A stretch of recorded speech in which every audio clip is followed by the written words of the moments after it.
Bruce, are you with us? Where's Bruce? I'm telling you, he time traveled.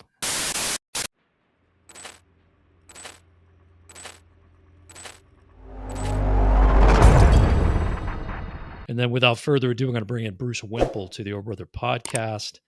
Bruce. There he is. Sorry about that. No, something's going on with my desktop, but the phone works. So that's all right. Welcome to the show. How's it going? Good. How you doing? Good. Thanks for having me. Yeah, it's a pleasure to have you on. We've got a ton to get into because we actually we've done a prettle deep dive. Oh, really? Yeah, on the Wemple universe, we're going to call it the Wemple universe. Yeah, I did a Wemple-thon. Mike went down this huge Wemple rabbit hole, so he's probably going to throw some knowledge at you to test you. Man.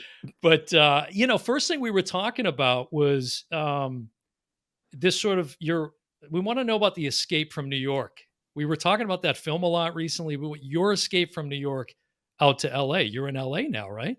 No, I am in upstate New York. You're in upstate New York. I was in Brooklyn for a while. Then I got super lucky. My lease ran out in like March of 2020. And coincidentally, who my now wife, but at the time, girlfriend had bought a house upstate. And so that was my escape from New York, upstate to, I'm up near Albany now. Oh, okay. Yeah. Yeah, we thought you were on the West Coast. And I was like, he's a New York guy. No, New York, anywhere. I've just a couple short periods outside of New York State, but for the most part, either in the city or upstate. Okay. Yeah. We grew up in New England. So we grew up in Boston. So nice.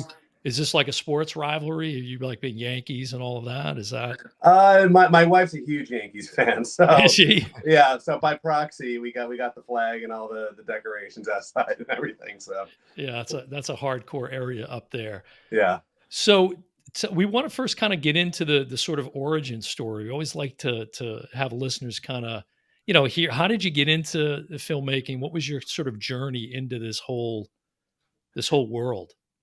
I like literally as long as I can remember I was, by the time digital camera, camcorders were out, I was probably, 7 years old, 8 years old. And we were just making movies at that point. And it was a lot of just like recreating our favorite movies. And it was a lot of like, we'll like call it our own movie, but we were like ripping off an Indiana Jones scene or Back to the Future or Terminator or something like that. We were just riffing off of that. And that was pretty much through childhood, every weekend, me and my buddies were just doing that.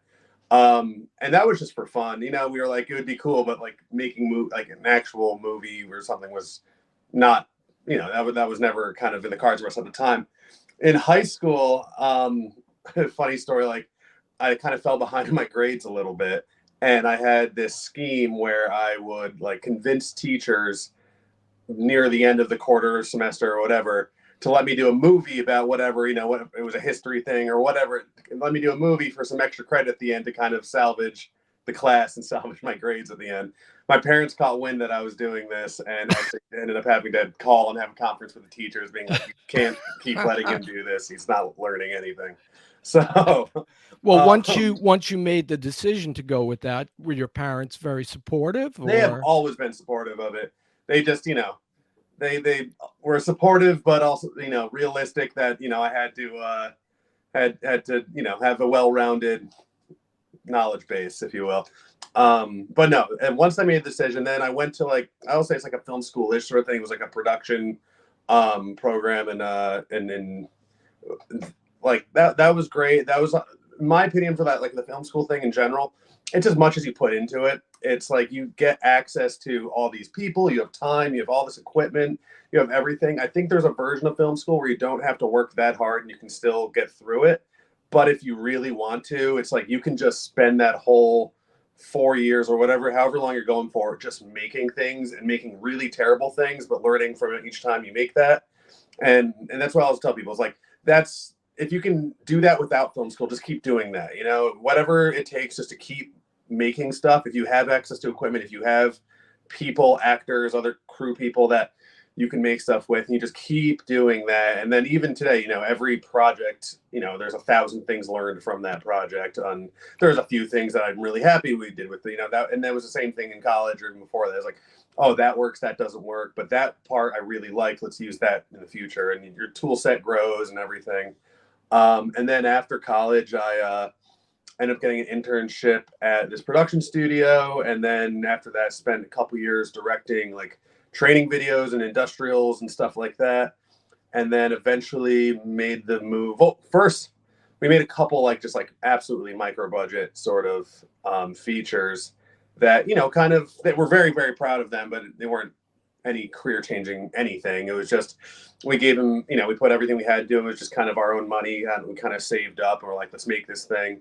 And then it wasn't until we made a movie called Monstrous. And again, I don't know how deep a dive of a movie you did, Yeah. or deep dive of a marathon you did, but yeah, that was, again, we probably made that movie next to nothing, like literally like a few grand we had saved up. I remember I was living in Brooklyn. I was on my rooftop painting the first suit, and it was hanging up like over like a clothesline on it. And people were up there like, what the hell are you doing? And I was like, it's a Bigfoot suit. And I can tell you what it is if you want to know. But yeah, then we went out with next to no crew, just whoever we had, and then made that movie. And that was the first time after we finished it, because it was a Bigfoot movie, because it was a horror movie, we got connected to a distributor. And it was the first time someone was like, oh, this is actually worth something, like money, like we can sell this. This is a sellable thing. Do you want a little bit of money to make some more movies?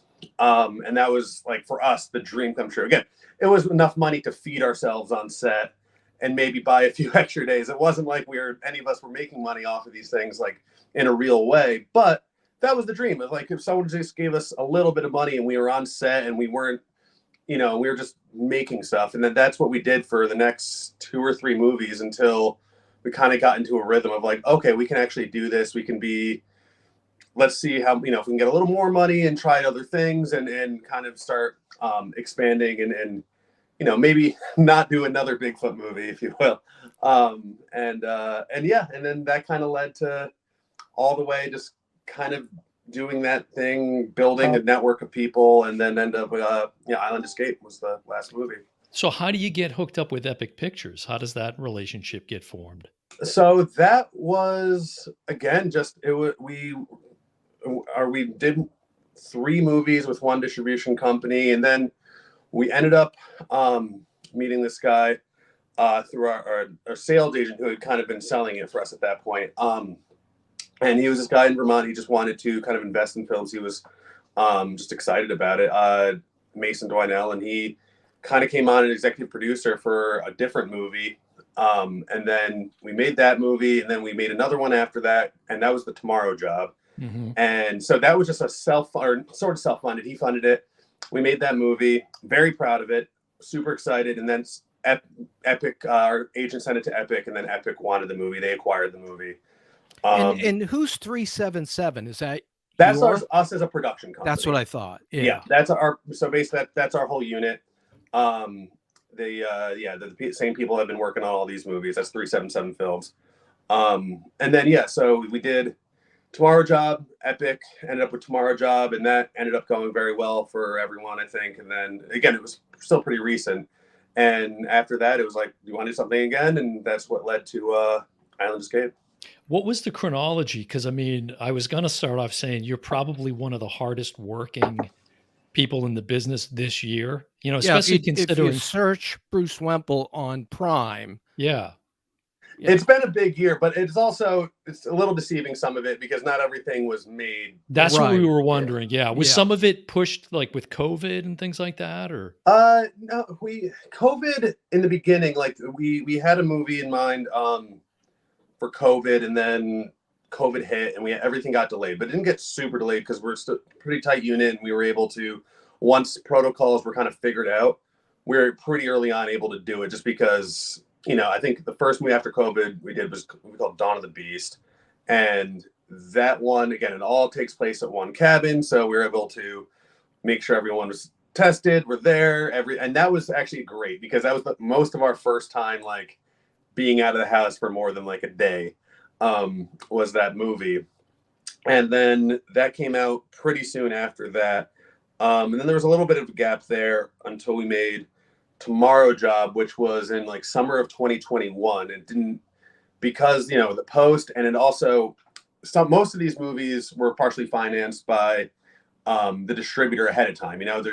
That one was completely independent, and then Epic came in later. So because of that, there was a bit of a longer spell between making it and then the actual release. So that one didn't come out till January 2023. In between Tomorrow Job and On Escape, I made a movie called First Contact. That was made in, let's say, spring of 2022. And that was actually a script that was one we were going to make before COVID hit.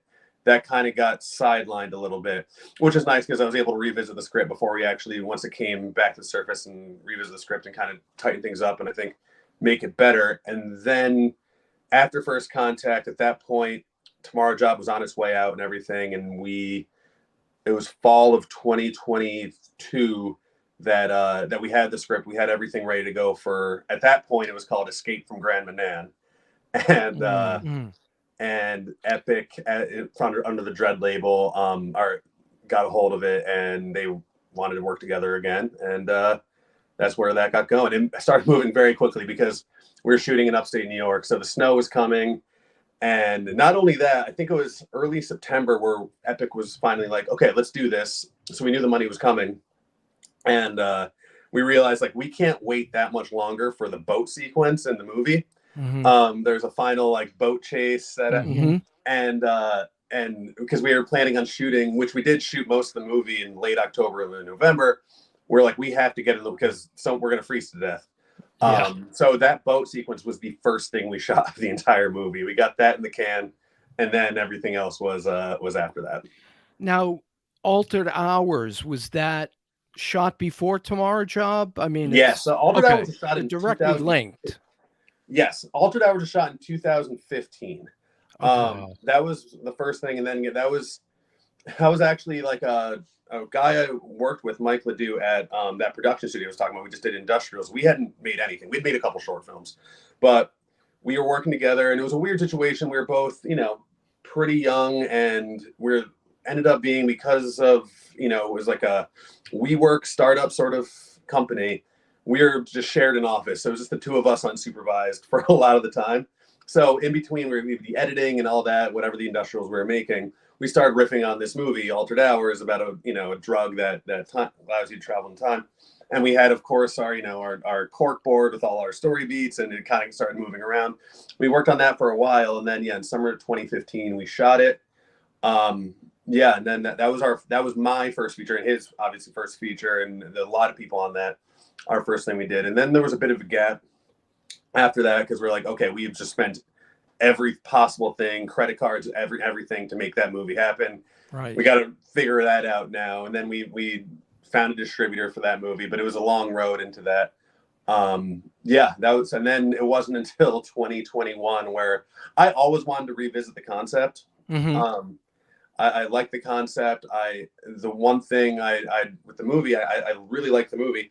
I just felt like, is there a version that doesn't take itself as seriously? Because I feel like there's that kind of Memento type movie or Primer. Like there's a lot of those sorts of things.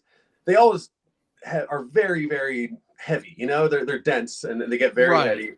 And I was like, maybe there's like a heist movie or something that treats itself a little more light on its feet and it's a little more bouncy and stuff, but it still kind of has the same headiness. So when we revisited it in 2021, that was kind of the idea. It's like, just set it in the same universe, but it's different people, and then let's make it kind of like a kind of throwback heist movie, but using this. I think you did a good job at capturing. I literally wrote down Memento. I was getting like some Memento vibes, but you're right. It's with a lighter flavor to it. And Altered Hours is darker. Than, because then they're injecting the drug versus taking the Z pill. So and he's an ex-addict too, and he's dealing with there's a lot heavier issues at hand, and so it was definitely that those were definitely our inspirations, though, going into Altered Hours. Going into Tomorrow Job, we were like, okay, let's pull what worked from Altered Hours, but then we were like, Ocean's 11 and those kinds of movies, and we're like, let's see how we can kind of merge those two into and just make this a little more fun. Mike and I would both like to thank you up front for making 90-minute films. It's nice to see an artist that can still do that. It's And like, and Island Escape, I'm always saying, this movie was 20 minutes too long or whatever. And people said, well, it takes what it takes to tell a story. And I said, not necessarily. And I think your films prove that point. You have really, like, Island Escapes are pretty, there's a lot going on. And you came in at 90 minutes with that film. And I don't think you left anything out as far as, geez, I got to figure this out or I got to figure that out. So I think you're a good example of what we like in a movie, a nice tight, story Yeah. that's told.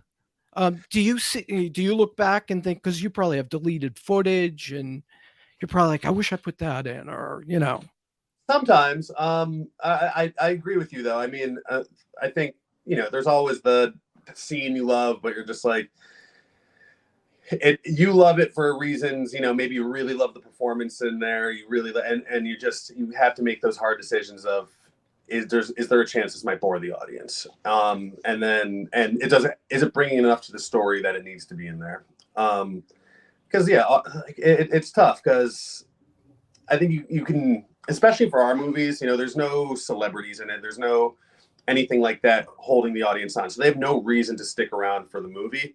So you kind of constantly have to be convincing them to keep watching, especially right now, because, streaming, it's not like back in the day you rented a movie from the movie store and that's all you had to watch. They'll click away in a second if you're not, entertaining them. So that's kind of when we're in the edit. We're like, all right, we need to make sure this story works. That's the first priority. And then, is there any spot in there that we could potentially lose someone? And I think for me as a fan, if I'm diving into a horror movie that, again, I've never heard of anyone in it, I've never heard of the director. There's no other reason other than the premise and maybe the trailer that I'm watching it. I want that movie to be 86 minutes if possible, maybe 90 minutes, but yeah, that's what I'm looking for. Although, you work with, I would say, almost every actor you've worked with has been in thieves. Yeah. Has been in at least 2 of your films. Yeah. And so people tune in because like in Escape, there was Addison, played by Ariella, right? Is that, did I get their name right? Yep. And I liked her performance a lot. And then so when I saw her pop up in Tomorrow Job, I was like, oh, I know somebody in this movie. So, you know what I mean? I was more invested in it. Now, we're creating our own ecosystem. Right. That's right. It's the Wemple universe, like I said. Are any of those, any of the casts of these folks that you connected with through school in New York, or the East Coasters, or it's a mix? Some of them are West Coasters now, but I think almost all of them I met on some project or another. Some of the crew members are from school. The composer has worked on every movie. I've known him since our freshman year. Is that Nate? Nate Van Duzen, yeah. Van Duzen, yeah. And so we've known each other forever. But most of the actors we met on some project. And it's one of those things. It's, they're great actors. They're also great people. And, these kind of film sets especially are tough. There's always those moments you feel like everything's going against you, or you're running behind, or it's the weather, or whatever. Especially Island Escape was a very tough shoot, just because it wasn't tough emotionally, but like we were climbing up to the mountaintops, and we're on boats and everything. So you want someone in the trenches who's, you can count on. They're going to stick with you, and they're going to be there, and just from a personality perspective, that they're going to bring their A game no matter what the circumstances are. So, when you're, again, working with this, smaller budgets and everything, what's fun about them is we make a movie, we watch it, we all have ideas of how whatever we can do the next one, we can make it that much better, how we can challenge ourselves, regardless of what the next budget is. It could be more, it could be less. We're going to walk into that movie and be like, how do we make this movie the best one we've ever made? So that's what you get by like having these people come back. It's just this almost like a sports team, if you will, that wants to, like, when we come back, just go and try to outdo ourselves each time. So I think that's a lot of it. Yeah, and we've talked about with other creators we've had on the show, this kind of shorthand that you develop Yeah, that makes it that much easier on the very, yeah. production. You know what? Now you're, I think, similar to Tomorrow Job. You're credited. You wrote and directed both. Is that right? Yep, yeah. And what was the origin of the idea behind Island Escape? Because honestly, I don't think I've seen another film in the genre with that concept. Yeah, I mean, I recently was turned on to the term squad horror, which is super accurate, but it's those like Resident Evil type movies, or even like where team of mercenaries go somewhere and they start getting picked off one by whatever it is. So that's a genre in itself, and I love those movies to begin with. And so, and obviously we like playing with time and space and manipulating and the perception of time and that kind of stuff. So the idea was basically like, let's make a movie that leans into all those action horror tropes. The first maybe 20 minutes of the movie, get the audience super comfortable. Like, I know what I'm watching. This is a movie I've kind of seen before. It's usually a good time. We'll see who starts getting picked off first in this movie. But and that's the idea, is get them really comfortable, and then about 20-30 minutes in, kind of flip the whole thing on its head and reveal like things are much more heady than we kind of let on, based on, and in doing that, try to, like I said, sort of with Tomorrow Job, but definitely with this one, keep it fun, keep it like an action movie. Always treat it like an action movie and not like a heady sci-fi. Because I mean, I'm a huge TNG fan, like Next Generation, but I think there's a different version of the movie that plays more like a Star Trek Next Generation episode. But we were like, all right, let's take that, but like between the music, how we shoot it, the performances, all the characters and tropes, let's treat this like it's like one of those badass action movies. So We were talking about it, and we almost got into an argument. We kind of did. I was like, "No, it's sci-fi," and he's like, "No, Yeah, it's he's got to. horror." You got to settle the debate, Bruce. Here is it? Would you consider Island Escape sci-fi, horror, equal parts of both? Where does it fall for you? in premise and plot and everything, it's sci-fi. Yeah. In execution, it's an action horror movie. Yeah. But everything about how we filmed it, how, Nate's electric guitar, heavy kind of music, the set pieces, you got James with his tank top doing the Predator thing. Like Yeah. we really try to like make sure we're treating this as if it's Predator or something like that, Right. with, That's some I sci-fi. ain't got time to bleed. Like exactly. the 3-day Yep. island, The reset. Yeah, very cool concept. Yeah, that soundtrack was creepy as AF. It was really creepy.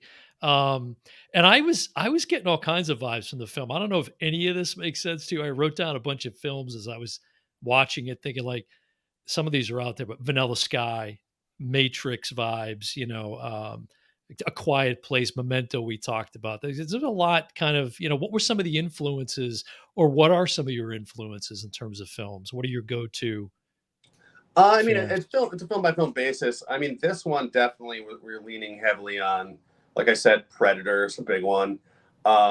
Alien a little bit, Aliens especially. Yeah. more Yeah, action. yeah, exactly, and that kind of mercenary vibe, where they're kind of getting picked off one by one. Yeah, and then we were kind of we also referenced Star Trek a good amount on set. For as much as I just said we were trying not to be Star Trek, we were definitely referencing that a little bit while we were there. But yeah, like I think what's funny is like we all talk about these the Primer or something like that, these small indie movies that we really like to talk about, but then when we start filming, you can see it's just baked in our DNA. The like Terminator, Back to the Future, like Alien, all of these movies are just like, no matter how much we try to get more sophisticated in our tastes, our just since childhood has just been so embedded in us that when we do start shooting, so those are the references we end up leaning on the most. So yeah. Right. Yeah, everything's an homage. You It feels like it, yeah, but I'm all right with that. Yeah. I was dean once of a school that had a film program, and I used to teach too. And I would teach, film appreciation. And I would try to get the students to rent DVDs or watch DVDs that had, some of these, like I have a huge Criterion collection, and they're like a film class in and of themselves. If you just listen to commentaries from other directors and, um, do you have any physical media that's going to be showing up or? Yeah, I think the 12th or the 14th, we have a Blu-ray coming out for Island Escape, and that has a commentary, a Oh, little good. behind the scenes thing. Nice.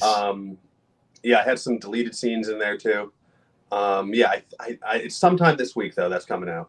Might Okay. get that on pre-order. Yeah, right. He's making a note. I could see he was already Yeah. get that because you can tell. What do you got, Mike? 8,000 or something now? I don't know. I have like 5,000. It's ridiculous. Jesus, It's that's too awesome. much. Yeah. But all DVD or Blu-ray or both. well, now it's all 4K. So there's no DVDs. It's all Blu-ray and above. Although I once had 2,000 DVDs. I just got rid of them all. Once Did you Blu-ray upgrade came them? out, Like, I did.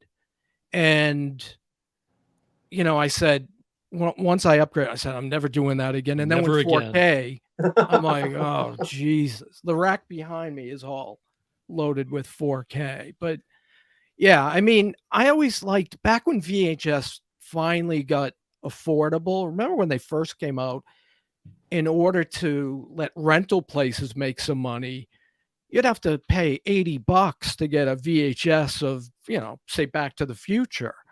Once they became kind of point of sale transactions, I thought, wouldn't it be nice to have enough movies to just walk in and say, oh, I feel like that tonight.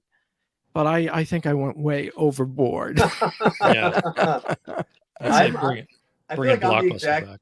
opposite. I really I just had a baby, or my wife and I just had a baby, No, and I'm congrats. like, thank you. And I really bummed that we're not going to get that video store experience of going there, spending forever looking for a movie, Yes. finally finding one, you bring it home, and for me, it's like being stuck with that movie was the best. No matter how bad it turned out to be, That's what that you were was your watching. entertainment. You had nothing else. You had nothing Yeah. else, and then you also didn't have Rotten Tomatoes to tell you whether it was generally considered good or bad. So Social media. Oh yeah, and yeah. Now there's movies I'm like, as like when I was younger, I'm like that was a good movie, and then Rotten Tomatoes tells me it was a piece of crap, and the but the yeah, that's I'm trying to develop a physical media for him, for my son, that is a limited library, because I think that's important.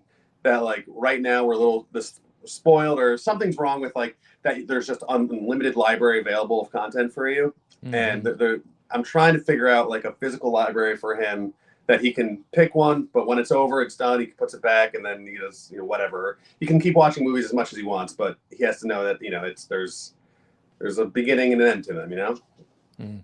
What do you make of this?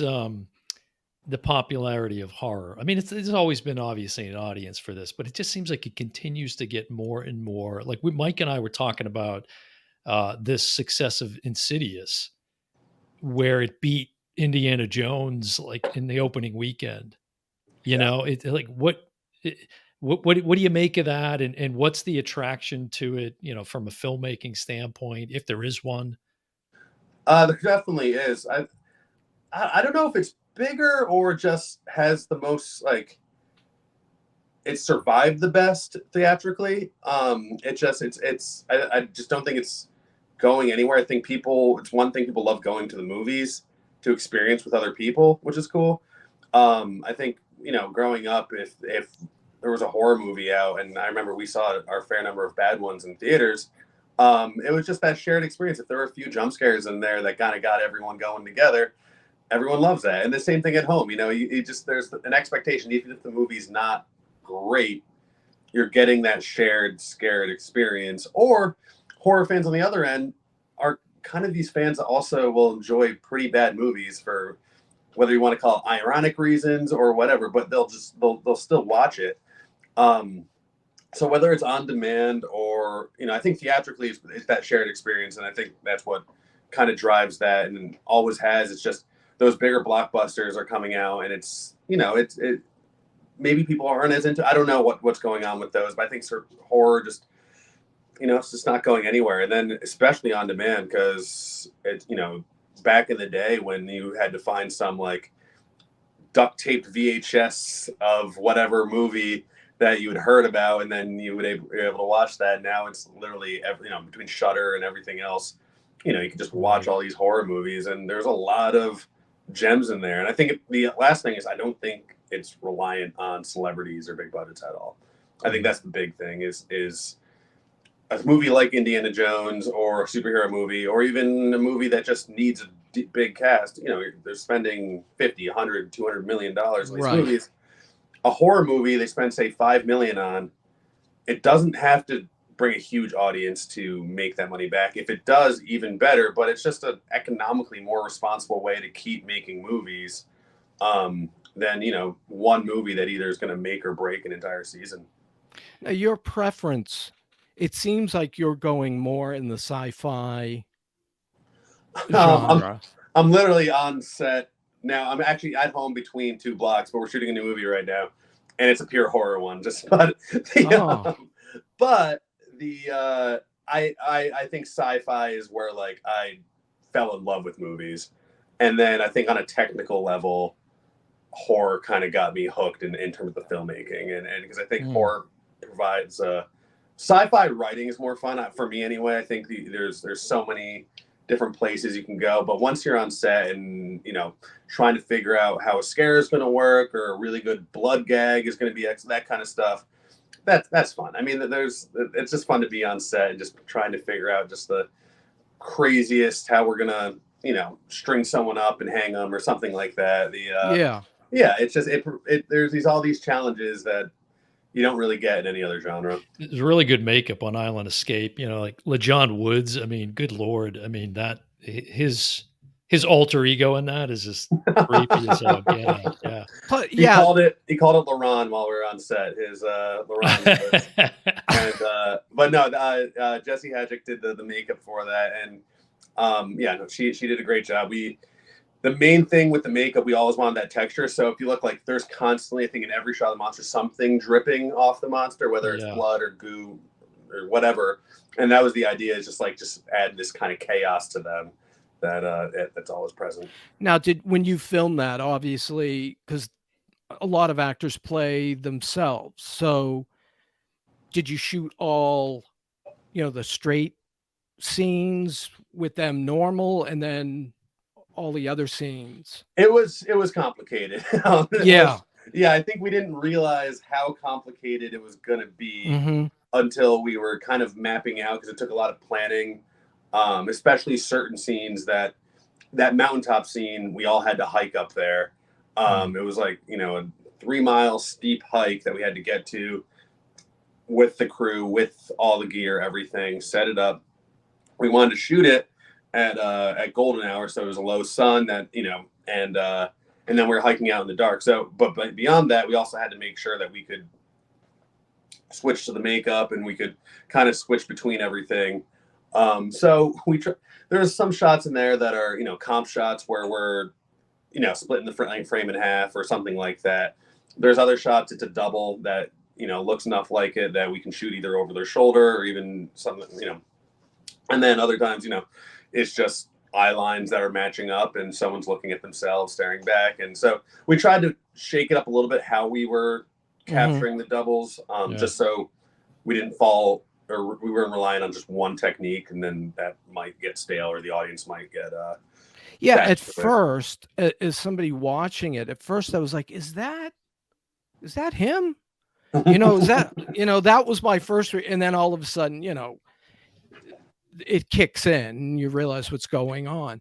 I also thought you put the camera placement different for the different versions of, like, they all seem to grow a foot when they became somebody. I don't want to give away too much of the movie for people who haven't seen it, but it seems like you made a conscious effort to drop the camera and shoot.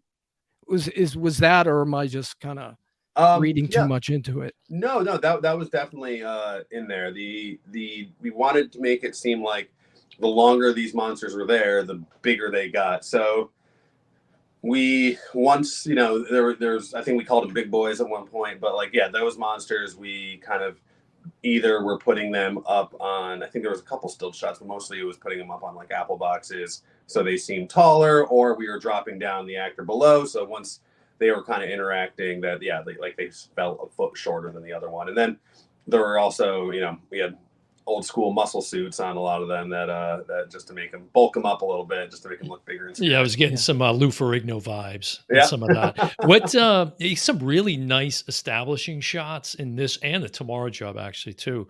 Is it drones we're using now to get a lot of that stuff? Is Yeah, I that mean they're not helicopters. They're right? we had a drone pilot on both of them. Harry Doinel, who just I tell him the shot and he nails it perfectly, and it's just so easy. It almost feels like it's cheating.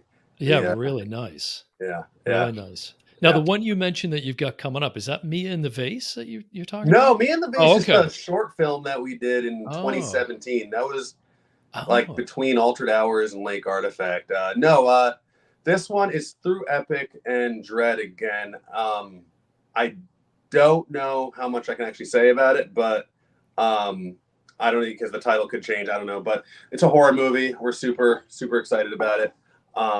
Yeah, it's got some familiar faces from previous movies too. So I gotta say, Grant Schumacher, really good job in Island Escape as Russ, and then in Tomorrow Job too. Tomorrow Job, I swear he's the doppelganger for Jeff Daniel Phillips. If you know Jeff Daniel Phillips, I could see it. we always like to ask too, what's your top 5 films if you had to create the list? Not to Oh put you on the Jesus. spot too hard, but Oh Jesus. Sorry, I just want to check. I don't want my phone to. Okay, we're good. I don't want my phone to die oh, we're anyway. losing charge. Yeah. No, I think we're good. I think we're good. I wanted to attack that issue before it happened. But top 5 films. Oh man. That's I. Doesn't have to be set in stone. Just Right. We I won't know. hold you to it. Yeah. Yeah. Like I think there's certain movies that I think have stood for me the test of time, but then there's just classic, amazing movies that I don't know. That's a tough one though. I need to go by genre. I think Mm. but I think since I was the first time I watched Back to the Future 2, I remember watching Marty walking through the first movie, like when he's in the dance and he's walking through the events of the first movie. And I remember my head just being like, they can do that. And it just blew my mind to a point where I think that just fundamentally changed how I thought about how movies could work. That's got to be on the list somewhere.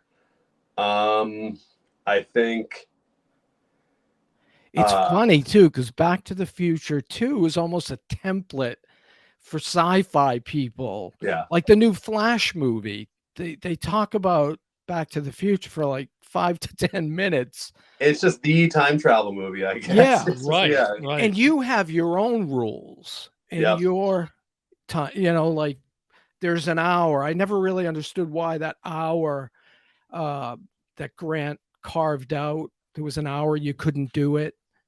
it was just he basically, you take the pill, you travel forward for 1 hour, and then your tomorrow self trades places with you. So your Right. tomorrow self is in the past for that hour.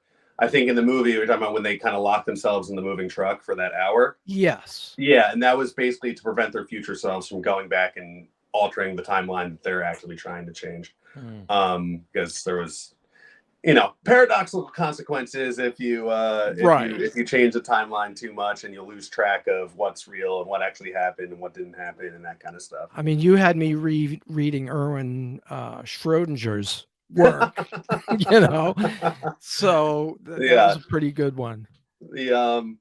Yeah, But going back to your movies, Yeah. yeah, I or think I would say directors, you know, Right. Any influences on you, yeah, I'm filmmaking just trying to wise? think, yeah, because like you said, set in stone. Because I think like the original Halloween was big for me. John Carpenter, yeah. And Yeah. John Carpenter, when that came out, well, even it came out before I was born, but like I always wanted to watch it, and my parents obviously would not let me watch it, for good reason. But I remember just like I was obsessed with the poster, the trailer, I heard the music, and I was just so jazzed on all of it. I remember finally asking my dad. I was like, "So what is it about? What's in the movie?" He's like, without thinking, he's like, "Oh, it's a killer who hides in closets and hallways and stuff." And that was, I think, I would have been so much better off watching the movie than just knowing that little tidbit and being able to imagine whatever happened in the movie was what was there. So I think, yeah, the original Halloween definitely would be on there. Alien probably was a big one. Terminator, and then a movie I've probably seen. I'm gonna throw out a weird one but movie I've probably seen more than any other movie is probably MacGruber with Will Forte. Oh, wow. Have you seen the series? Oh yeah, There's a series too.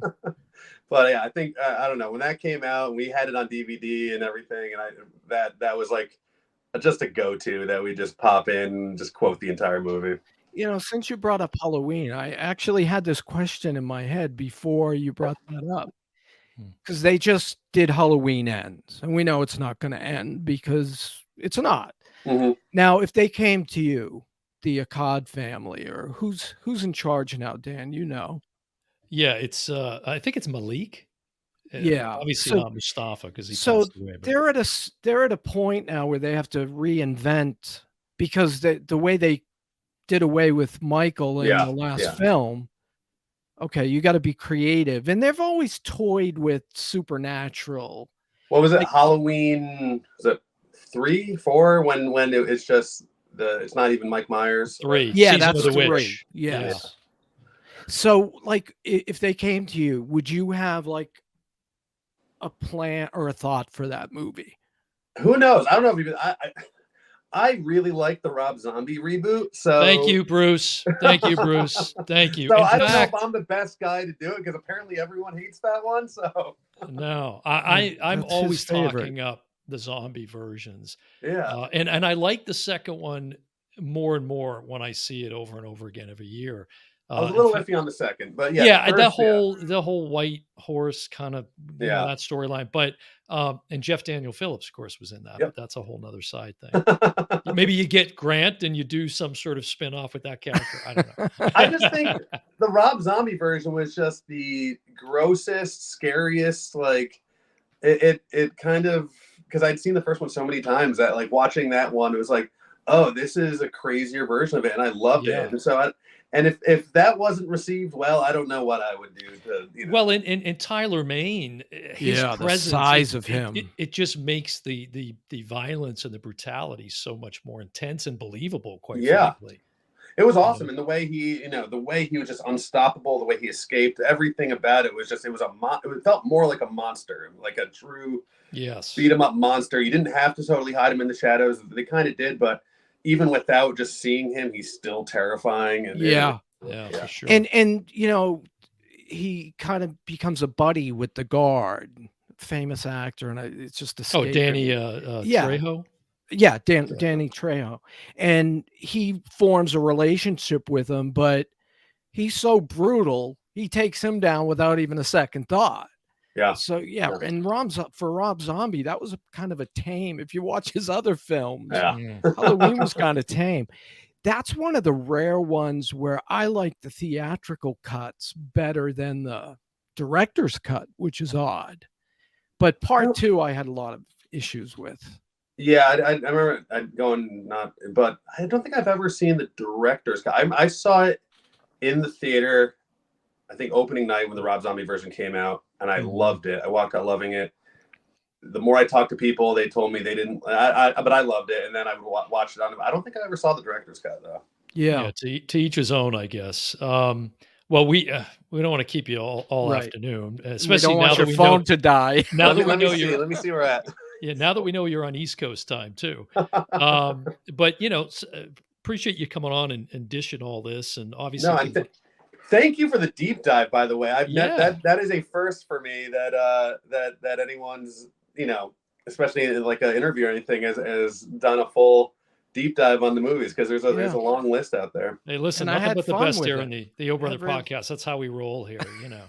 But congrats on Island Escape, and I know, Mike, you're thrilled to hear that physical media, so you're going to get that, and you can rent Yeah. it, or you can get it on Prime Video now, right? And Yeah, pretty much all those VOD rental spots Yeah. have it, and then when's it dropping on Blu-ray? you said? sorry, not August 12th, September 12th. on Okay. Blu-ray. No, okay. September 12th. Yeah, and it's great to hear. I mean, that's fantastic. You do a commentary and deleted scenes. I mean, that's Who's on the that's what we look commentary for. with you? I think the whole main cast. Yeah. Oh, That's good. awesome. It's a little chaotic. We did it via Zoom, and a lot of big personalities on that in that cast, and especially Michael Parker, who plays Colt. He's got a lot to say for a guy that doesn't. Any guy in a cowboy hat in one of these movies, he's not going to make it. But yeah, Well, it's when you earlier said, that's kind of that trope where you roll the dice and like, okay, this guy with the cowboy hat's definitely getting it early. He's getting it early. Yeah. But for a guy who dies fairly early on, he has a lot to say in the commentary. So get ready. And So he's not so far removed from Colt, is what you're saying? Michael's kind of not too much, but I think everyone else is on it. Grant Schumacher, James Liddell, Chris Simperman, Ariella, Mastriani. They're all on the commentary. That's awesome. So any idea when we might expect this next feature from you? Hopefully we finish shooting in about 2 weeks. And then we'll be in post, but I hope by early 2024. If I had to guess, I have no say in it, but if I had to guess, that would be it. Well, until then, there's all you have to do is put in Bruce Wimple in Prime, or do a Google search, go to IMDb, it lists all your films, and there's plenty out there right now for people to watch, and some really good stuff. You had Thank you so much. you had some Wemple family members in the film, didn't you? Island Escape has my dad gets headbutt in the bar scene. Oh, it's your dad. Yeah. And then there's was it Anna? Anna. Oh, yeah. Is credited. She's also an extra in the bar. She's in the background. Yeah. Okay, yeah. So yeah, I had my at the bar scene, my parents showed up, and that was a last minute thing, asking if my dad wanted to be headbutt, and also the guys playing pool are all his buddies. So that's all those quick hits and everything. That's all his buddies, and just quickly choreographing way to. You had a guy in that scene that probably could stand toe to toe with Tyler Mane. I don't know who that was, but. You'd be surprised at the camera tricks to get there. He's probably really like 5'10", 5'11". Oh, no kidding. He looks like he's 6'5". I know. Yeah. I know. That's awesome. Well, listen, it was great to talk to you, Bruce.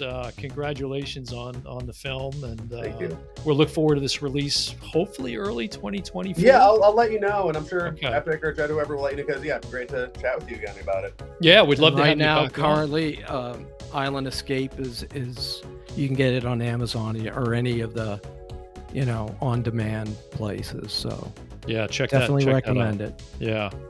Thank you so much for having me. It's just fun. Yeah, thanks so much, Bruce. Take care, and let's be in touch and get you back on the podcast. Sounds good. Thanks so much. All right, take care. Good talking Thanks, to you. Take care. Bruce.